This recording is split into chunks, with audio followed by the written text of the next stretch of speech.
Hi guys, James at Rampant Lion Reviews again for you today with another beer review. For this one, we are going to head down to Singapore once again, and we're going to return to a brewery that has now featured on the channel a couple of times before.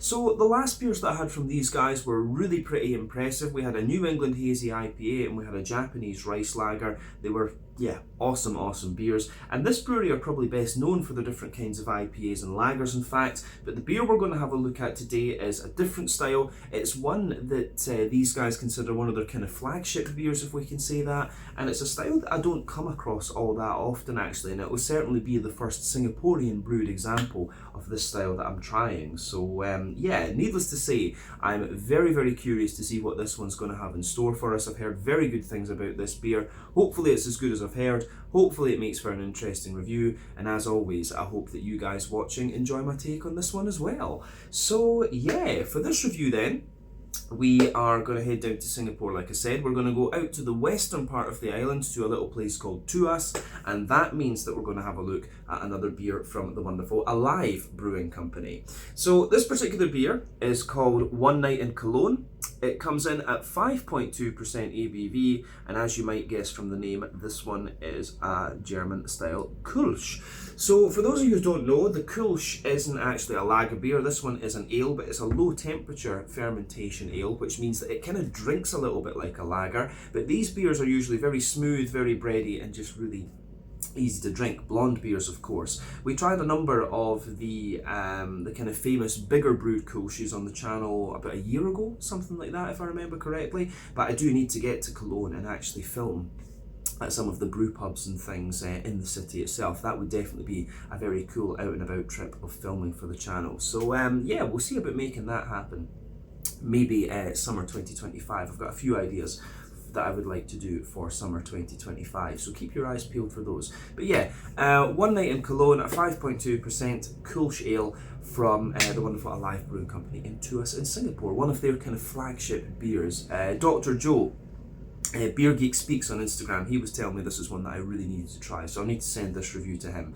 But let's crack on with this one then and see what it's going to have in store for us. So, as always with my reviews then, I'll tell you a little bit about the brewery before we taste the beer. If you want to get straight to the tasting though, just fast forward. All the usual links can be found in the video description below. That's the brewery website, the link to my other reviews I've done from Alive Brewing Company before, and we will add another one to that list at some point in the near future, and beyond that we'll see what we can do. But there's all the usual social media down there. If you want to see more reviews, do please consider subscribing to the channel. The support you give is massively appreciated, and remember you can check out the playlist of beers from different countries on the channel as well, or you can use the little search bar and search using the geography tagging system. So yeah, check out the playlist of beers from different countries. There is one there for the Singaporean beers where you'll find this one, but check out the ones from other countries too, because there are some very interesting beers on the channel these days. But yeah, let's go on and have a little look at my brewery notes then to tell you about Alive Brewing Company. So, Alive Brewing Company, as I've mentioned to you already, are based in Singapore, and the company was founded back in 2020 by two friends. This is Chin Yang Cheong and Ryan Yue. So Chin Yang has a background as a financial analyst, while Ryan is a chemical engineer by trade, but both had dabbled in home brewing for years, and they'd also tried beer across the world, notably in Cologne, which is the reason behind this beer, but they were very keen to have a go at making some of their own beers, which they did. So the brewery itself is based in Tuas in the west of Singapore, and they actually took the quite brave decision to have their own facility rather than gypsy brew, as many other Singaporean brewers do. And the first beer that they produced, a session IPA called A False Sense of Security, was produced in March of 2020. But unfortunately the beer just became ready to release around the time that the COVID lockdown kicked in. But they managed to push on. They got help from other local breweries and beer industry people, and that really helped them kind of get their beer out there, and people really liked it. Pardon me. Over the years, the brewery has become very highly respected and decorated, and they're known in particular for their IPAs and for their lagers, but they're brewing just on a very small scale. They've got a 5 US barrel brew house, which is around 600 litres per brew, and this means that they can produce in the region of 3,000 litres of beer per month. But as of May 2025, when I'm filming this review for you, these guys have produced 95 different kinds of beer according to Untappd. So yeah, like I say, very good brewery. We tried the was it Lucky Omen it was called, the New England Double IP, which is one of the best rated beers in Singapore. That was awesome. The Biru Please Japanese Rice Lager that we had in the last video was great, and as I said, a lot of people have told me very, very good things about this beer as well. So yeah, it seems that this brewery are very good in terms of being all-rounded in things as well, or well-rounded I should say. But yeah, that's all I can tell you about them for the moment. If you want to learn more, you can check out the brewery website, you can follow them on Facebook and Instagram to keep up to date with all the latest goings on, and you can check out the Rate Beer, Untappd and Beer Advocate pages to learn a wee bit more about all those different beers that they've done. I'm going to pause the video a second and then we'll just move on to the tasting. Sorry about that, guys, my voice was starting to go there. Just been recovering the last couple of days from having a wee cough actually.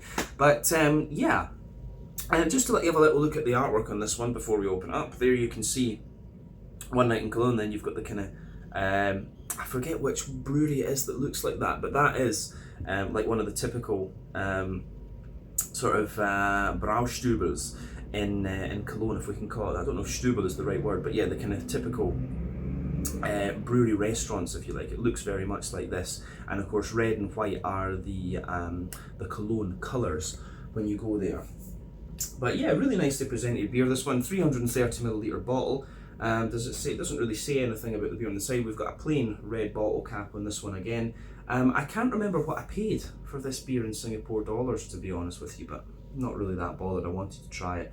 So yeah, 5.2% Kölsch beer. This one. There's the other thing we should show you. The Alive Brewing Company symbol on the side there. So yeah, I have to admit, I do think that's something they should make a bit bigger on the front label rather than putting it off to the side. But yeah, anyway, 5.2% Kölsch this one, German style light ale, as they're calling it on the bottle. Let's get this guy out into the glass and see what it's all about. But yeah, the legend, if I'm remembering the story correctly, and I do apologise if I'm not, a little bit of smoke on the opening there incidentally. If I'm not remembering this story correctly, or if I am, basically the guys were in Cologne, and that was where they decided that they wanted to start a brewery after trying all these Kölsch beers and getting quite drunk. So apparently that's where the decision was made. But yeah, anyway. So, as you can see, before the head on this one disappears, the beer itself is poured with about a 1/2 finger frothy white head. That is just fading away to be a very nice thin foamy layer. It's going to leave a little ring around the edge of the glass, and you can see the beer has this lovely kind of bright hazy golden colour. Almost looks like a New England Pale Ale a little bit, but yeah, a little bit more of a kind of natural haze rather than being completely opaque. So remember, the colour of your beer depends on a few things. 1, the type of malts that you use. This goes a long way to determining your EBC rating. 2, length of your wort boil is also going to play a role, because the longer you boil the wort, the more the sugars caramelise, and thus you get a darker colour of beer. But any barrel aging that you do or adjuncts you put into the beer will affect its colour as well. But you don't often have to care about that with Kölsch, basically. Kölsch is meant to be a light, easy drinking beer. Not too much in the way of visible carbonation, 1 or 2 big bubbles sticking on the side there, but yeah, it looks pretty nice, this one, I have to say. But yeah, kind of what you'd expect of the Kölsch as a style from what I've seen. This one is a little bit more hazy than a number of other ones that I've seen as well, but yeah, it'll be unfiltered and all this kind of stuff, which is what you want. I always feel you get a bit more flavour out of it that way. So yeah, I think we've said everything we really need to about the appearance of this beer. So let's go on and have a little look at the aroma and see what it has for us. Ooh, yeah. Damn. That smells pretty damn good actually. Now, with the Kölsch, as I say, the Kölsch is a style of beer that, pardon me, it's a style of beer that's quite simple, but they're just very, very nice to drink. It's like the Helles. I think a lot of these traditional German styles are a little bit underappreciated, although that said, in recent times, they have been getting more attention again, which is, in my opinion, great to see.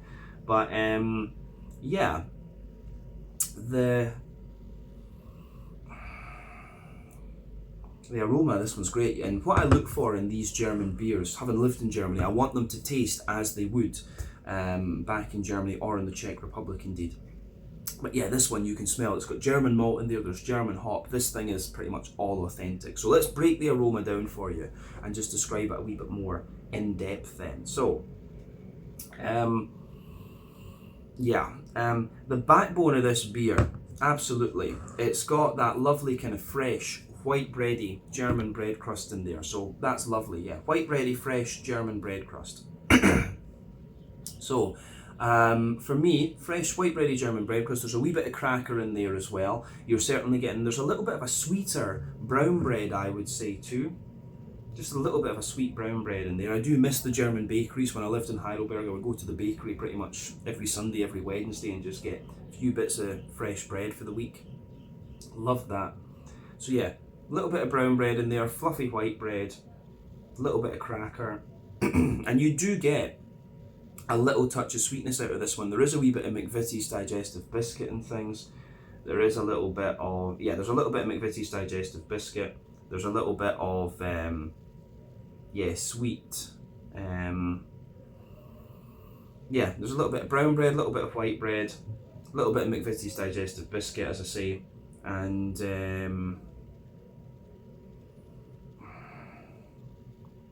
yeah, the way that all of this goes together, I think, is the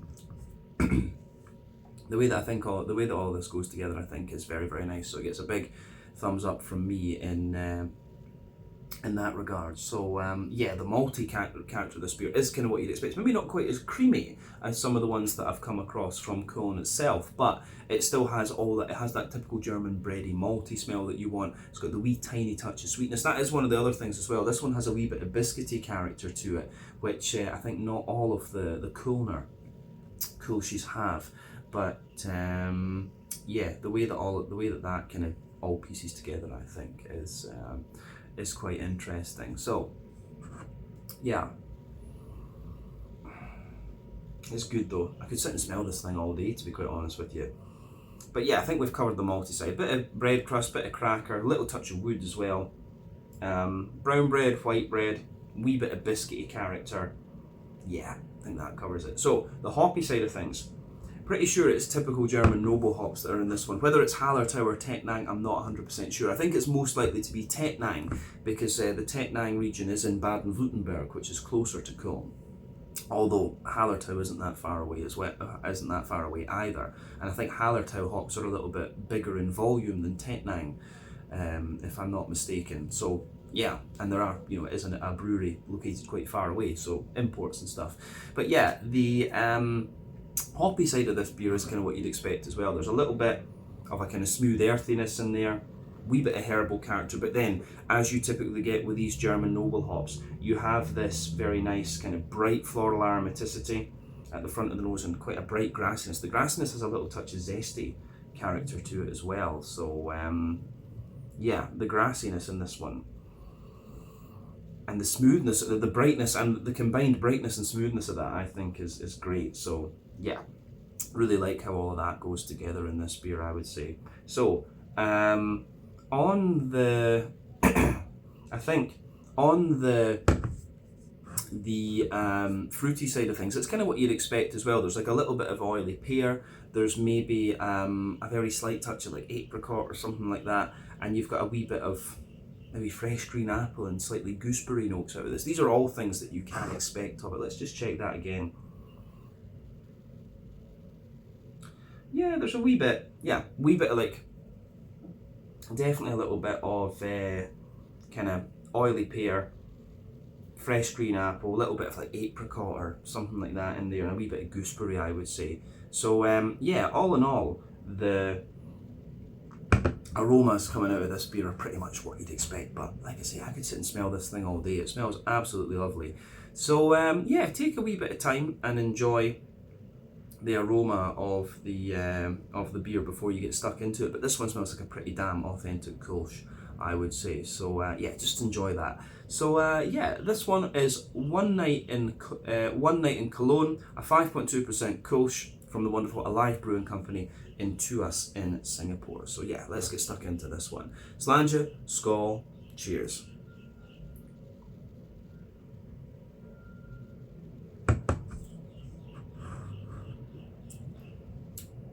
Oh yeah, that's very nicely done. That is nicely done. Flavour on this one is pretty much bang on. Flavour is bang on, absolutely. I want to say that it's maybe a slight touch sweeter than I remember the Kölsch being. But that said, it has been about a year, I think, since I've had any example of this beer. I think the last Kölsch that I drank was maybe one from, it was one of the English breweries. Maybe Dea, actually, if I'm not mistaken. So, yeah, this one seems just a little touch sweeter, and it's also a little touch like crisper in the mouthfeel. But you're gonna, when you're talking about a beer brewed in Singapore, you want, you know, they need it because of the heat and the humidity and stuff down there. So yeah, the way that all of that, the way that everything just kind of goes together in this beer, I think is very, very nice. So it gets a big thumbs up from me.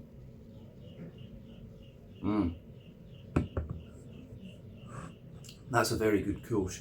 Again, as was the case with the Japanese rice lager that we had, I think the only criticism that can be directed at a live brewing company for this beer is the fact that it's sold in a 330, but that's just a volume thing, of course. They are a small operation, but yeah, it probably suit them to sell this in a 440 can. I'm sure they'll upgrade to cans at some point in the fairly near future, but yeah, this beer is really, really nicely done. I can see why quite a lot of the Singaporean guys I spoke to were raving about this. So yeah, this is good.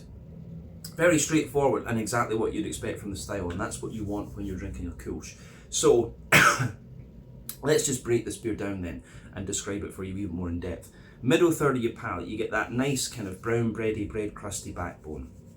Well, more of a white bready bread crust actually. As you move further forward on that middle third of your palate, you're getting like a little bit of woodiness in the base for sure, a little touch of a woody character. Then you've got a wee smattering of like Jacob's cream cracker for sure.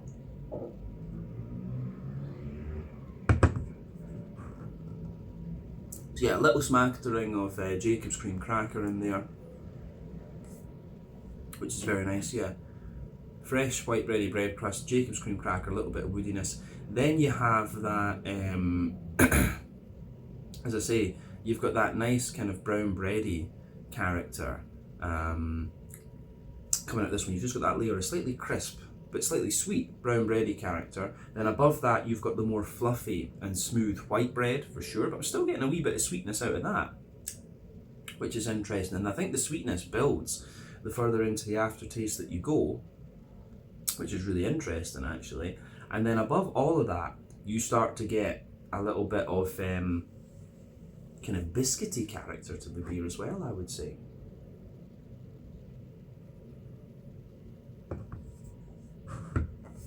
Yeah,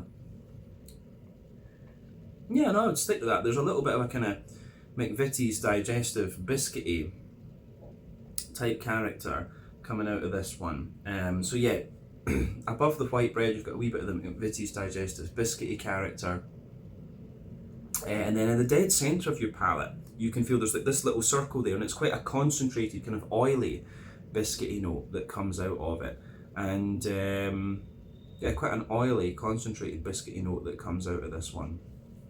So yeah, the way that pieces together, I think, is quite nice too. So that little oily, concentrated biscuity note is going to be the that's the alcohol, of course, in this one. But as you move further out from that, you get more of a kind of McVitie's digestive-y, biscuity graininess out of it. But I think that covers the middle third of the palate in this one, in honesty. So yeah, let's go to the back third of the palate. As I've often said, sweeter flavours come out further forward, more dry and bitter flavour and stuff come out further back. And the back third of your palate is going to give you similar flavours to the middle third of your palate, just at different intensities. So yeah, the border region between middle and back third of your palate, you've got a little bit of the kind of brown bread in the base, and white bread on top, and you've got a wee bit of sweetness above that. But then yeah, the base of that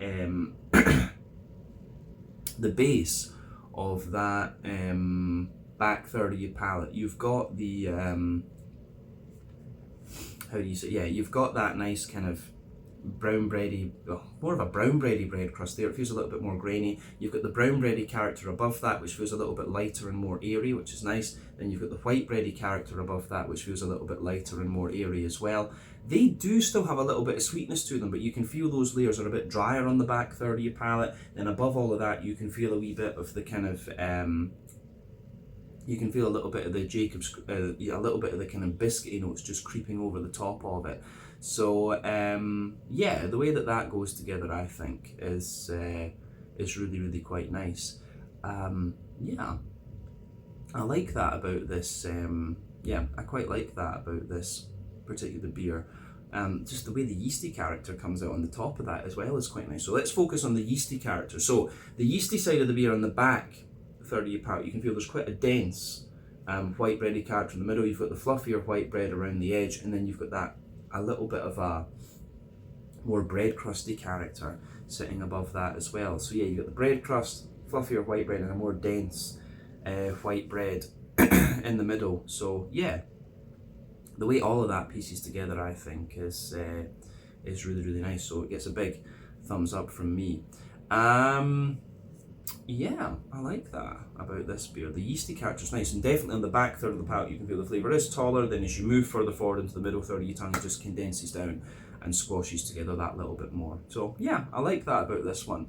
In terms of the hoppy side of things then, let's move on to that. Back corners of the palate, you've got a nice little bit of earthiness in there. As you move further forward, it's a little touch herbal. Then as you push further forward toward the kind of front corners of the palate, you've got some nice floral aromaticity there. And as you go round the front curve of the tongue, it's just a wee bit lighter and more grassy as well. So yeah, nice little bit of zesty grassy character in there, nice little bit of floral aromaticity, as we say, and then yeah, typical German noble hops, to be honest with you. Still can't place whether it's Hallertau or Tettnang, but still, they are fairly similar in that sense. But let's look at the front third of the palate then, just to round off the flavour part of the video. So, border region between front third and middle third of your palate, you get a nice little bit of brown bread in the base there. You get a little bit of the white bread sitting above that, and just a wee bit of kind of crisp bread crust at the top. But the base of the front third of your palate, yeah, you've got the white bready bread crust, brown bread, white bread, and then you get that nice oily bubble where the juicy fruity esters just roll their way out of the beer.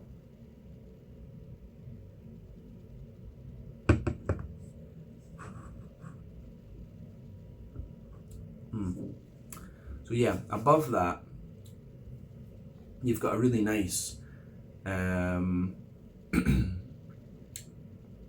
you've got a really nice little bit of fruity character coming out of this one.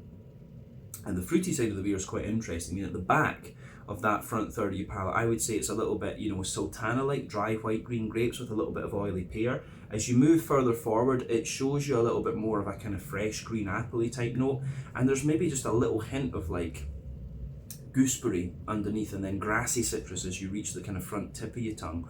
So I think I think we've said everything we really need to about the flavour of this beer, but it's a really nicely done Kölsch, I have to say that. It is very well done, and I think the only way it really differs from the German ones that I've had is the mouthfeel a little bit. So let's round off the review with a wee quick look at the mouthfeel.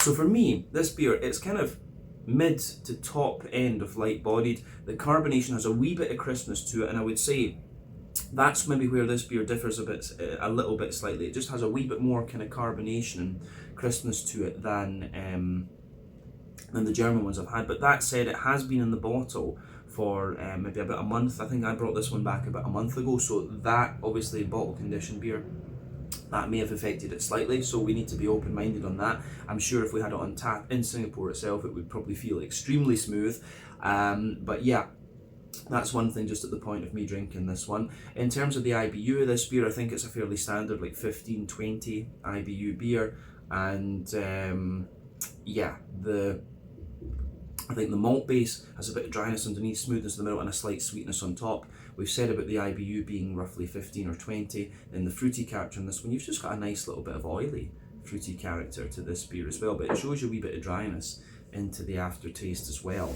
So yeah, I think the way everything kind of pieces together in this one is really nice, and it's a beautifully done Kölsch actually. I can see why the Singaporean guys were quite keen for me to have a go at this one, and I like my German beers, so I'm pretty happy. But yeah, I think we can leave it at that for this one. This was One Night in Cologne, a 5.2% Kölsch, which is a light blonde German ale, very low temperature fermentation.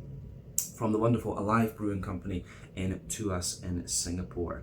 So yeah, let's leave it at that. Once again, thank you for watching my beer reviews. Until the next time, please like, subscribe, share, all the usual YouTube stuff. Let me know your own thoughts on this beer in the comment section below. Let me know what your favourite beers are from Alive Brewing Company as well, and we will return to these guys again at some point in the very near future. But until then, Slange, Scott, cheers, check out my social media, check out their social media. Do say hello to Dr. Joe, Beer Geek Speaks, on Instagram, and the other Singaporean guys, because there's some really, really nice people in the beer industry down there. Till then, Slange, Skull, cheers, and I'll catch you guys in the next review. Ciao just now.